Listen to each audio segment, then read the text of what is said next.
जय हिंद, जय हिंदी। स्वागत है आप लोगों का हमारे YouTube चैनल में। कल हमने एक वीडियो बनाया था जिसमें नए पैटर्न को डिस्कस किया था जो बीपीएससी ने धमाका किया है। हालांकि ये जो बीपीएससी ने किया है ये उचित नहीं है, लेकिन चूंकि हमारे हाथ में कुछ नहीं है, हमारे हाथ में सिर्फ तैयारी ही है, पढ़ाई ही है, मेहनत है, तो हमें वही करनी है। आप लोग परेशान ना हो। जो हिंदी साहित्य के विद्यार्थी हैं, जो लोग हिंदी साहित्य से देने वाले हैं, वो इतना हताश ना हो, क्योंकि वो लोग व्याख्या को लेकर बहुत डर गए हैं और व्याख्या को लेकर परेशान हो रहे हैं। तो ये वीडियो आप अंत तक देखिएगा।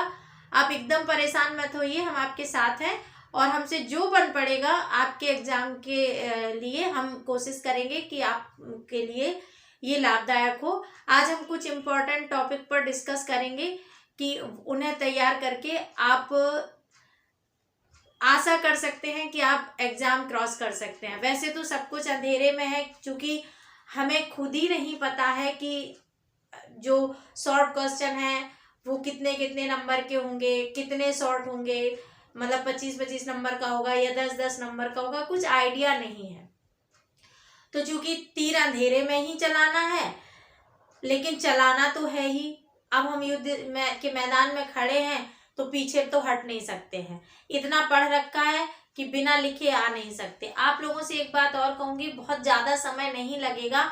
आप लोग हमारा जो बीपीएससी हिंदी का प्लेलिस्ट बना हुआ है, आप उसे जरूर देख लें।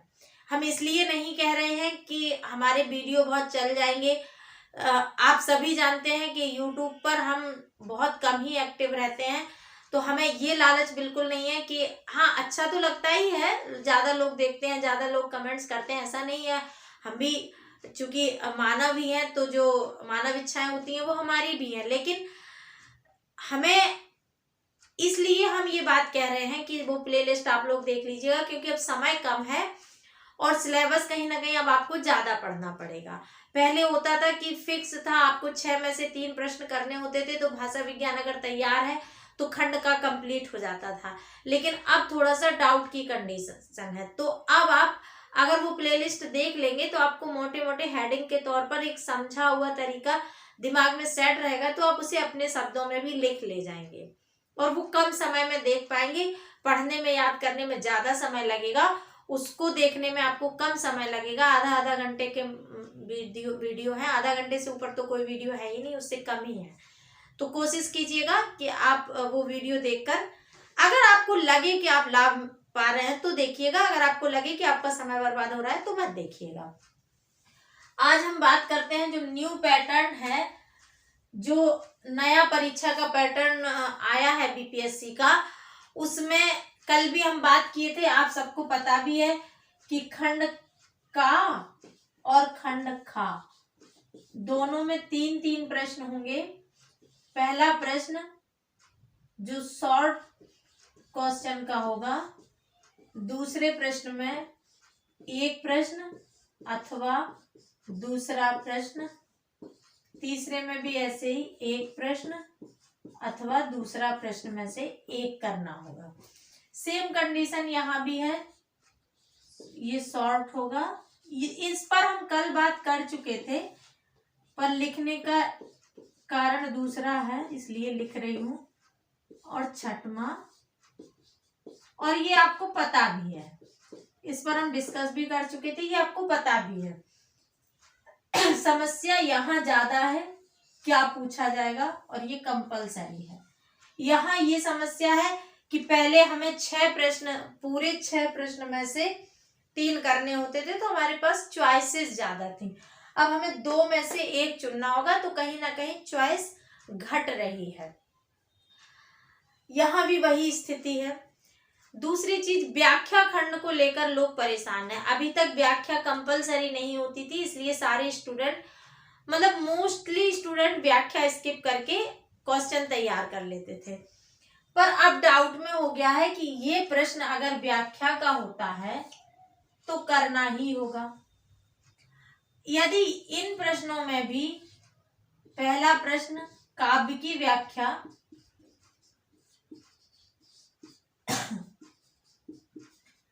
काव्य की व्याख्या और दूसरा प्रश्न गद्य की व्याख्या पे आ जाए तो कम से कम आपको एक व्याख्या तो करनी ही है। ठीक है। जहां तक हमारा अनुमान कह रहा है, होने को कुछ हो सकता है, मैं 100% गारंटी के साथ नहीं चल रही हूं, लेकिन जो हमारा अनुभव कह रहा है, जो हमारा अनुमान कह रहा है, वो ये कह रहा है कि ये जो शॉर्ट प्रश्न है इनमें शायद भाषा विज्ञान हो। तो चूंकि भाषा विज्ञान आप लोगों ने ऑलरेडी बहुत अच्छे से तैयार कर रखी है, तो पहला प्रश्न आपका हो जाएगा, ये उम्मीद हम कर रहे हैं। यदि भाषा विज्ञान यहाँ भी पूछता है तब भी आप अच्छे से कर ले जाएंगे, पर हमें उम्मीद है कि भाषा विज्ञान यहाँ पूछेगा और साहित्य यहाँ पूछेगा, जैसा हम अनुमान लगा पा रहे हैं। अगर व्याख्या देगा तो पहले भी व्याख्या 25-25 नंबर की आती थी, 2 व्याख्या। 12वें प्रश्न में व्याख्या दो व्याख्याएं पूछते थे 25-25 नंबर की। तो हो सकता है यहाँ जो शॉर्ट्स दे वहां 25-25 नंबर की 2 व्याख्या आपसे पूछ रहे, तो व्याख्या करना कंपलसरी हो जाएगा यदि यहाँ पूछा तो। यहाँ ये भी कर सकते हैं कि एक प्रश्न में व्याख्या पूछ दें और एक प्रश्न में आपको प्रश्न दे दें, तो आपके पास उसी तरह का ऑप्शन रहेगा कि आप व्याख्या करें या प्रश्न करें, ये आपकी चॉइस पे निर्भर है। लेकिन कुछ भी निश्चित नहीं है, तो अनुमान के आधार पर, चूंकि समय कम है, हम आपको थोड़ी सी तैयारी का तरीका बताते हैं जिससे आप परेशान ना हो, जिससे आप कर सकें, लड़ाई तो कम से कम लड़ सकें जैसी भी है।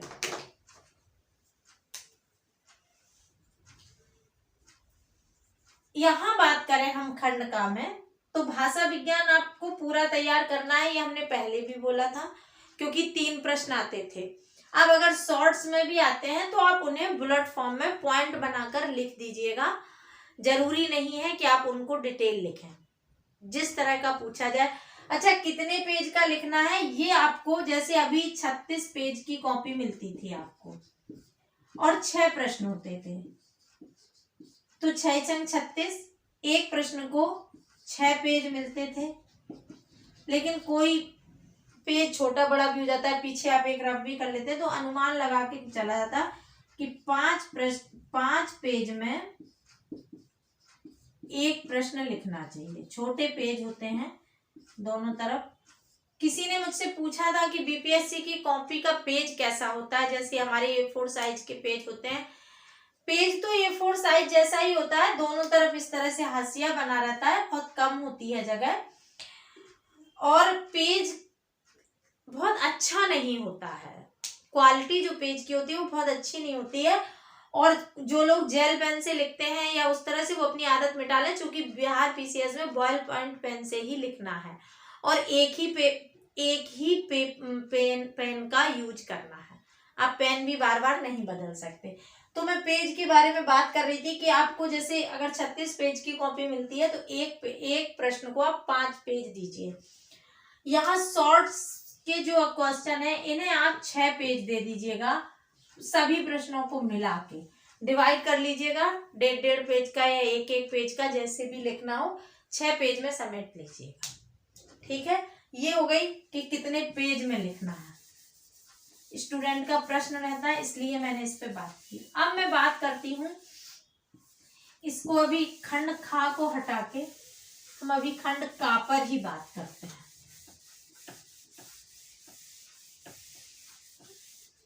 भाषा विज्ञान आपका तैयार है, यहाँ पूछे या यहाँ पूछे आप कर लीजिएगा।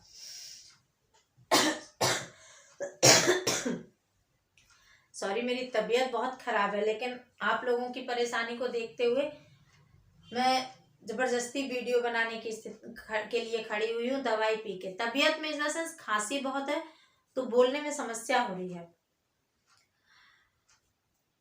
यहाँ हम देखते हैं खंड का में जो आपसे प्रश्न पूछे जाते हैं वो हिंदी साहित्य के इतिहास से पूछे जाते हैं। हिंदी साहित्य का इतिहास। भाषा विज्ञान प्लस इतिहास। तो भाषा विज्ञान तो हमने बोल दिया, हो सकता है शॉर्ट क्वेश्चन में पूछ ले। ऐसा भी हो सकता है कि भाषा विज्ञान शॉर्ट में भी पूछे और लॉन्ग में भी पूछ ले, और साहित्य शॉर्ट में भी पूछे और लॉन्ग में भी पूछ ले। लेकिन भाषा विज्ञान तो हम मान के चल रहे हैं कि आपने अच्छे से तैयार किया होगा। हिंदी साहित्य के इतिहास में आपको जो पढ़ना है वो है आदिकाल। पढ़ना है नहीं, अभी हम सिलेबस बता रहे हैं, फिर हम इसमें आपको इम्पोर्टेंट बताएंगे। आदिकाल, भक्तिकाल,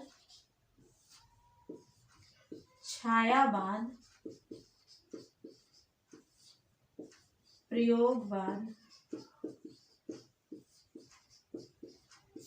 प्रगतिवाद,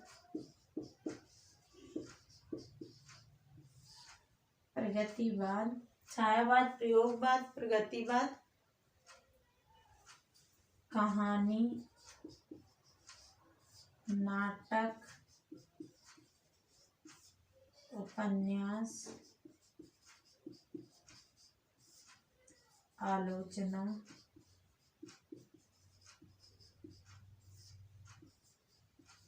नई कहानी,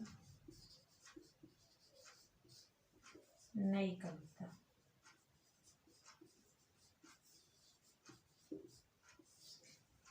एक, दो, तीन, चार, पाँच, 6, 7, 8, 9, 10, 11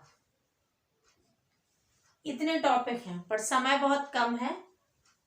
मुझे आशा है कि आदिकाल और भक्तिकाल ये दो आपने ऑलरेडी तैयार कर रखे होंगे, ऐसी मुझे आशा है, क्योंकि आपकी तैयारी अब लास्ट ही स्टेज पे होगी। तो आदिकाल भक्तिकाल आपका तैयार होगा, नहीं हो तो कर लेना। छायावाद छोड़ देना, क्योंकि पिछली साल छायावाद से प्रश्न आया था, तो उम्मीद है इस बार ना पूछा जाए। पूछा भी जाएगा तो अथवा में होगा, तो आप एक छोड़ भी सकते हैं। प्रगतिवाद और प्रयोगवाद ये आपको दोनों तैयार करने हैं, क्योंकि अगर एक ही प्रश्न में प्रयोगवाद और प्रगतिवाद पूछता है तो आपको एक करना होगा। लेकिन अगर एक में छायावाद और प्रगतिवाद दे दिया और एक में प्रयोगवाद दे दिया तो कम से कम आप कर सकते हैं, आपके दोनों प्रश्न कंप्लीट हो जाएंगे। तो उम्मीद तो है कि मुझे आदिकाल, भक्तिकाल, प्रयोगवाद और प्रगतिवाद से आपका यहाँ का पोर्शन निपट जाएगा। इसके बाद नाटक तैयार करना है, आपको कहानी तैयार करना है, दो ये तैयार करने हैं। उपन्यास छोड़ देना, पिछली साल पूछा था। आलोचना तैयार कर लेना। नई कहानी और नई कविता में से कोई एक जो आपको करना हो कर लेना। टोटल कितना होता है? 2, 2, 4, 2, 6, 7, 8 प्रश्न, 8 हैं ये आप तैयार कर लेना। आलोचना में आप समग्र तरीके से तैयार कर लेना, रामचंद्र शुक्ल को लेके, मेनली रामचंद्र शुक्ल को, ये आवश्यक है। आदिकाल भक्तिकाल तो मान के चल रहे हैं कि आपका ऑलरेडी तैयार होगा, तो इन दो से तो आप निजात ऐसे ही पा गए, तो आपके तैयार है। तैयार आपको कितना करना है? अगर ये आपने तैयार नहीं किए होंगे तो 2, 2, 4 और 2, 6 आपको तैयार करना है प्रश्न। अब ज्यादा इनमें घुसना नहीं है, सीधी प्रयोगवाद की विशेषताएं, प्रगतिवाद की विशेषताएं,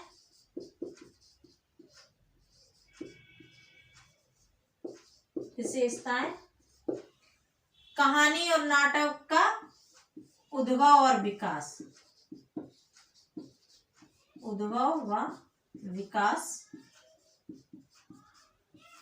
आलोचना मैंने बताई रामचंद्र शुक्ल से, और नई कहानी का भी उद्भव और विकास।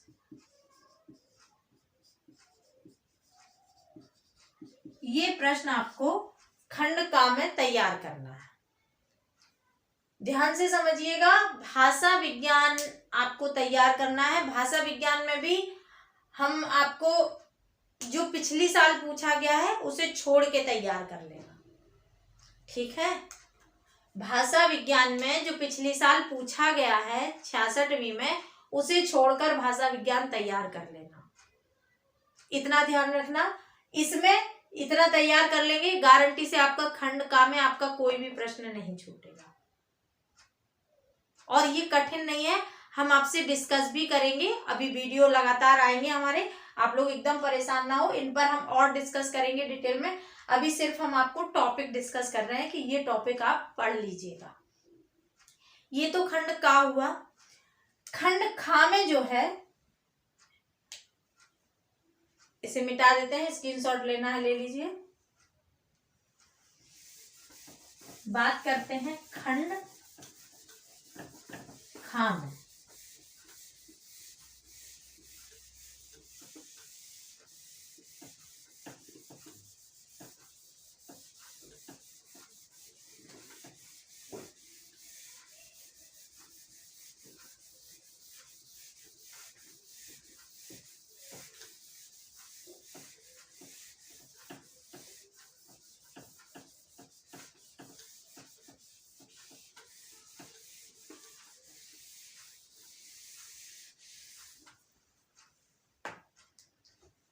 खंड खा में आपके पास रचनाकार और रचनाएं हैं। कबीर हैं, सूर हैं, तुलसी हैं, निराला है, प्रसाद है, अज्ञेय है, भारतेंदु है। और कोई छूट रहा है क्या?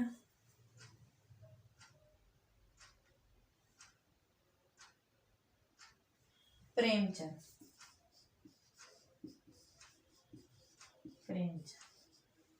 ये आपके रचनाकार हैं। इनकी रचनाएं कबीर की ग्रंथावली है, सूर की भ्रमर गीत है, तुलसी की 2 रचनाएं हैं, अयोध्या कांड,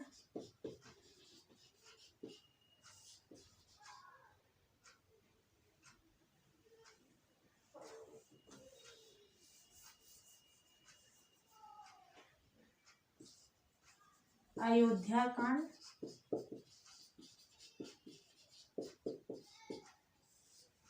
और कवितावली। निराला की 2 रचनाएं हैं, सरोज स्मृति, राम की शक्ति पूजा। राम की शक्ति पूजा। प्रसाद की 2 रचना है, कामायनी जो काव्य है, चंद्रगुप्त जो नाटक है। अज्ञेय की है शेखर एक जीवनी।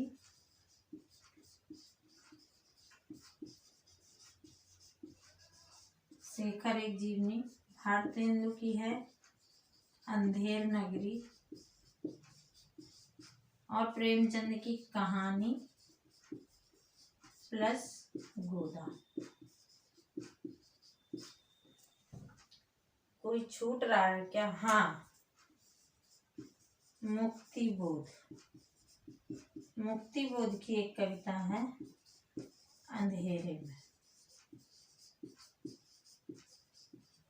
यहाँ का सेक्शन ज्यादा बड़ा है, मतलब फैलाव ज्यादा है कि कहाँ से प्रश्न पूछा जा सकता है, प्रश्न भी अधिक बनते हैं यहाँ से। तो खंड का तो मैंने आपको क्लियर कर दिया, आपको वो 8 प्रश्न तैयार करने हैं। खंड का आपका तैयार हो जाएगा। खंड खा में क्या करना है, खंड खा पे बात कर लेते हैं हम। खंड खा में एक तो जो व्याख्या की बात हमने की, वैसे तो कुछ डिसाइड नहीं है कि व्याख्या खंड का में भी पूछ सकता है, लेकिन खंड खा में ही आएगा क्योंकि रचनाएं खंड खा में है। तो का में तो आएगा नहीं, खंड खा में आएगा। यदि व्याख्या आती है तो व्याख्या के लिए आप परेशान ना हो। व्याख्या के लिए हम कुछ वीडियोस आपको उपलब्ध कराएंगे यूट्यूब पर, जिनमें हम इम्पोर्टेंट व्याख्या और जैसे कबीर हैं, सूर हैं, तुलसी हैं, निराला है, इनके कुछ ऐसे बिंदु जिन्हें आप किसी भी व्याख्या में डाल सकते हैं। जब उनका काव्य सौष्ठव लिखना रहता है तो वो सभी में प्रयोग हो जाए। संदर्भ, कुछ ऐसे संदर्भ प्रसंग जो को कुछ भी पूछा जाए, लाइनें कहीं से भी पूछी जाए, प्रसंग और संदर्भ उन्हीं को फिट कर पाए। केवल व्याख्या है जो आपको पंक्तियां देख के करनी होगी। तो अगर कंपलसरी आती है व्याख्या, तो आप व्याख्या अपने शब्दों में कर लीजिएगा। वो भी हम तरीका बता देंगे कि व्याख्या कैसे करनी है। बाकी हम आपको संदर्भ, प्रसंग और काव्य सौष्ठव की कुछ ऐसी पंक्तियां बता देंगे जिन्हें आप किसी भी व्याख्या में फिट कर देंगे। कबीर की कोई भी व्याख्या आएगी, कबीर की कुछ लाइनें बता देंगे, निराला की बता देंगे, सूर तुलसी की, सबकी बता देंगे। आप लोग बिल्कुल व्याख्या को लेके परेशान ना हो, हमारे साथ जुड़े रहिएगा, शेयर कर दीजिएगा। इसलिए कि हमें ये लालच नहीं है कि हमारे पास पैसा आ रहा नहीं आ रहा, हमारा लालच ये है कि हमारे हिंदी साहित्य के विद्यार्थी पीछे ना रह जाए। ऐसा ना हो कि अन्य सब्जेक्ट के लोग आगे बढ़ जाएं और हिंदी साहित्य के लोग व्याख्या के डर से या ये अचानक पैटर्न चेंज होने के डर से पीछे रह जाए। तो एक तो आपको हताश नहीं होना है, हारिए ना हिम्मत, बिसारिए ना राम। अपना ईश्वर जो जिसे भी आप मानते हो, जिस धर्म के हो, और हिम्मत को नहीं हारना है। व्याख्या क्या बिगाड़ लेगी हमारा? आईएएस में पूछी जाती है तो क्या लोग सिलेक्ट नहीं होते? हाँ, थोड़ा सा ये है कि अचानक पता चल गया इसलिए प्रॉब्लम क्रिएट हो रही है। पहले से पता होता तो हम तैयार करके चलते। अब अचानक बता दिया है तो थोड़ी तैयार नहीं है, लेकिन घबराना नहीं है। हम आपके साथ हैं, हम आपको व्याख्या का प्रश्न करने का तरीका बता देंगे और आपकी व्याख्या सॉल्व हो जाएगी। आप एकदम परेशान मत होइएगा, और जो जो आपकी समस्याएं लग रही हो आप कमेंट्स में लिखते जाइएगा ताकि हमें पता चले और हम अगली वीडियो में आपकी वो समस्याओं का निदान कर सकें। सभी लोग कमेंट्स में जरूर बताइएगा। तो व्याख्या की समस्या का निदान हो गया। इन पर जो इम्पोर्टेंट प्रश्न, चूंकि इनका वेरिएशन अधिक है तो इनको सीधा सीधा नहीं बता सकते। इनको हम अगले वीडियो में इन पे कौन कौन से इम्पोर्टेंट प्रश्न हैं जो आपको तैयार करने हैं खंड खा के लिए, ये हम कल आपको वीडियो में उपलब्ध करा देंगे। तब तक आप खंड का पढ़िए, व्याख्या की टेंशन हटा दीजिए, रिवीजन करिए भाषा विज्ञान का, और हमारे वीडियो जो प्लेलिस्ट बनी हुई है हिंदी साहित्य की, उन्हें आप थोरोली देखते जाइएगा क्योंकि वो आपको बहुत फायदा देंगे। इस बात पर विश्वास कीजिए, क्योंकि अब जो समय बचा है और जो नया पैटर्न आ गया, कम से कम एक बार आप सुने रहेंगे तो अगर ऐसा प्रश्न भी आया जो आपने ना पढ़ा हो तो सुना होगा तो आप कुछ ना कुछ अवश्य लिख लीजिएगा, तो वो जरूर कीजिएगा। बाकी हमारे साथ जुड़े रहने के लिए हम आपका धन्यवाद करते हैं। ये आप तैयार कीजिए, हमारी बुक आपके पास होगी, जो नोट्स हमारे बुक के फॉर्म में है वो आप उसमें से आपको ये सारे टॉपिक मिल जाएंगे जो मैंने खंड का में बताए, वही आप डिट्टो तैयार कर लीजिए। शॉर्ट में आते हैं पॉइंट वाइज लिख दीजिएगा, लॉन्ग में आते हैं तो जैसे है वैसे लिख दीजिएगा। आपको बिल्कुल परेशान होने की जरूरत नहीं है। हम ना हारे थे ना हारेंगे, हिंदी साहित्य कमजोर नहीं पड़ेगी। बीपीएससी में इस बार भी हिंदी साहित्य में अच्छे सिलेक्शन होंगे। आप लोग एकदम परेशान नहीं हो, हमारी शुभकामनाएं आप लोगों के साथ हैं। धन्यवाद।